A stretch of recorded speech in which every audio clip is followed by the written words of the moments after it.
వర్షాకాలం వచ్చిందంటే చాలు రకరకాల వ్యాధులు వస్తూ ఉంటాయి. చల్లని గాలి, తడి బట్టలు, వాతావరణంలో తేమ మన రోగనిరోధక శక్తిని ఎక్కువగా ప్రభావితం చేస్తాయి. ఈ సీజన్లో జలుబు, దగ్గు, కడుపు ఇన్ఫెక్షన్స్ వచ్చే అవకాశాలు కూడా ఉంటాయి. ఇవి మాత్రమే కాదు, ఈ కాలంలో చాలా మంది చర్మం, దద్దుర్లు, దురద, ఫంగల్ ఇన్ఫెక్షన్లు, కాలేయ సమస్యలతో కూడా ఇబ్బంది పడుతూ ఉంటారు. అటువంటి పరిస్థితుల్లో మీ కుటుంబంలోని పిల్లలు, పెద్దలు ఈ వ్యాధుల నుండి సురక్షితంగా ఉండాలని అనుకుంటే మీ ఆహారంలో ఆయుర్వేదాన్ని చేర్చుకోవాలంటున్నారు నిపుణులు.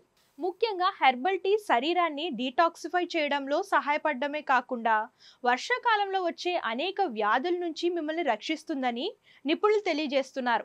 ఇక ఆ హెర్బల్ టీకి కావాల్సిన పదార్థాలు ఏంటి, ఎలా తయారు చేసుకోవాలో ఇప్పుడు చూద్దాం. హెర్బల్ టీకి కావాల్సిన పదార్థాలు: తులసి ఆకులు, అల్లం, పిప్పలి, దాల్చిన చెక్క, లవంగాలు, యాలకులు, పసుపు పొడి, నీరు, అలాగే నిమ్మరసం కావాలి.